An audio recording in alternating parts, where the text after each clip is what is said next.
You may be aware the Yaskawa makes some of the most reliable and high quality motion control in the world. Today I want to introduce you to their latest ControlLogix servo platform. This product allows us to take their high quality motion control and bring it into the Allen Bradley world and allow us to control that from the Allen Bradley program. Hi, my name's Dale Harris and I'm an applications engineer here at Cross Automation. I want to thank you for watching, and we'll get started here in just a second.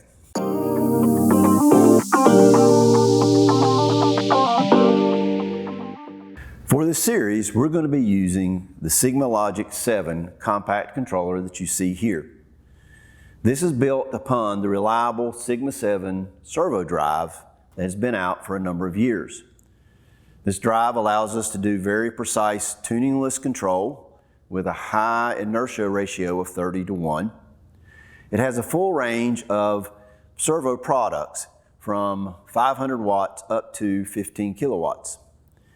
It also has the ability where we can download and work with Allen Bradley add-on instructions, otherwise known as AOIs, that are fully tested and compatible with both the ControlLogix and the Compact Logix products. And so for this series, we will be using these two, communicating and linked together using Ethernet IP as the communications platform. Now that we've introduced the hardware to you, let's talk about the software required to configure the drive. It's very simple, it requires no programming. It just takes you through a set of configuration settings that you have to do. That software is called SigmaLogic7. I have it open here. We'll start a new project. We're going to select the controller type to be the SigmaLogic7 Compact. You can then, based on your application, choose which motor type. We're going to use rotary, and then our voltage type is 100 to 200 volts. One of the first things that you see when it pops up is going to be a screen that allows you to look at and set the IP address for the particular drive that you have. You can do what's called a ping test, which allows you to make sure your connection is good, and then you're going to want to connect to the servo drive.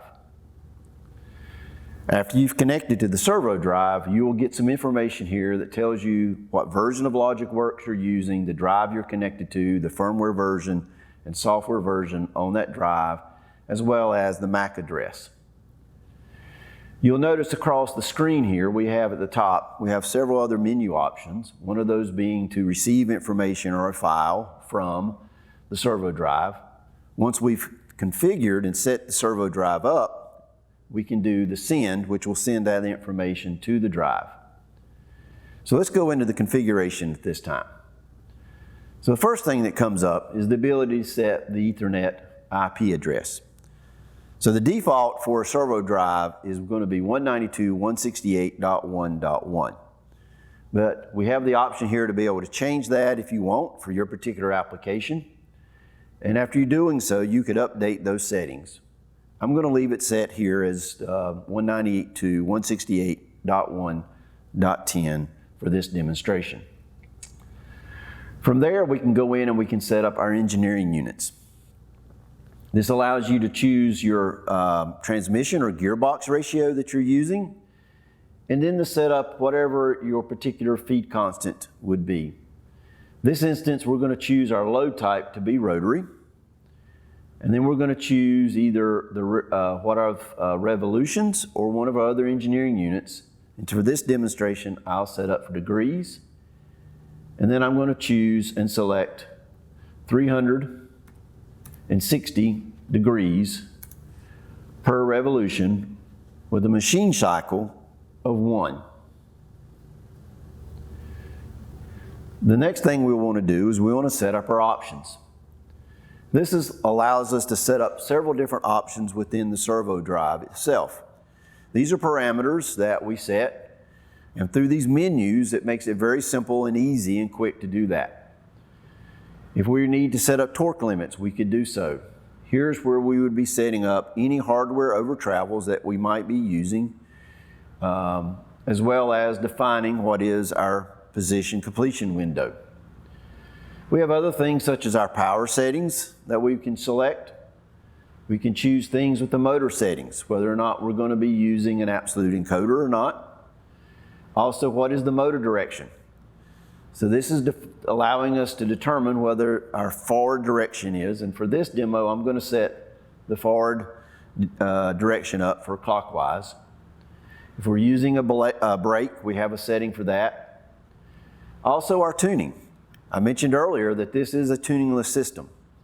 With that, we can go in and set some of the levels that are necessary to allow the servo drive to do that internal tuning. If you have already set up the drive, maybe this is a multiple situation, you can bring in files or parameter files that you may have set up previously before. You do have the option to set up an external encoder if you need that for your application. Today we're not going to be doing that. From there we can take and actually set up and do a test run. A test run allows us, of course, to test and make sure that we're going to be able to turn the motor, that settings are correct, that we've turned it in the right direction, and that the engineering units that we set up is correct as well. To do this, we first have to enable the test mode. This gives us a warning. We're going to say we want to do that. Then we're going to enable the servo drive. From here, if we would like, we can jog the servo drive forward, or we could jog it in reverse based on our values that we have set here. So the next thing we want to do, once we have our configuration set up, is we want to do a test run. We can go in and enable the test run. We want to set our values for our acceleration. Of course, again, based on our engineering units. I'm going to set that to be 1,000 degrees per second squared for acceleration, and also 1,000 degrees second squared for deceleration. And then I'm going to set this value to be 360 degrees per second. Now that I have those values set, I can go in and enable the servo drive. And from here then I can test jog forward and jog reverse. Once we know that our jogs work, the motor turns in the correct direction that we want it to turn in, we can also go in and test for positional moves. So I'm going to test a target position of 180 degrees. You enter that in, and then you simply press go, and the servo will execute that move. Once you know that everything is set correctly and configured, then you can go in and go back to the connection menu, go to send, and then press the send to SigmaLogic access button, and that will send the information down. Once you've done that, then the drive is configured for your motion. Once you've completed the configuration in LogicWorks, we'll now be going over to the RSLogix 5000 software. There are a few things that we'll need to set up in the software itself. The first and most important is to be able to set up an Ethernet connection to a new module. So we're going to select an Ethernet generic module, create that module, and then we're going to need to enter in some information. One of those is going to be a name. For this particular demonstration,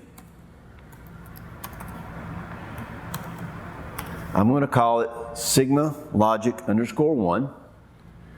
We then need to enter in an assembly instance, which is going to be 102, and then that will be set to 64, a value of 112 for the output assembly, and again a size of 64. Now we need to enter in a value for our configuration, and that's going to be an assembly instance of 1 with the value of 1. We need to enter in the IP address of the servo drive, which is 192.168.1 and 10. Once we have that set, we can press OK. We'll want to set up our interval packet to a value of 12. Say OK. From there, we have the drive system, the Ethernet connection configured within the Allen Bradley Logic software. Now that you know a little bit about how to configure the Yaskawa SigmaLogic7 compact drive, as well as establishing and configuring the Ethernet IP configuration within the Allen Bradley software, in the next segment, I'm going to be showing you how you can import the add-on instructions, otherwise known as AOIs. For any questions you might have, you can leave us a comment, or you can visit our website to find out any more information about our Yaskawa automation products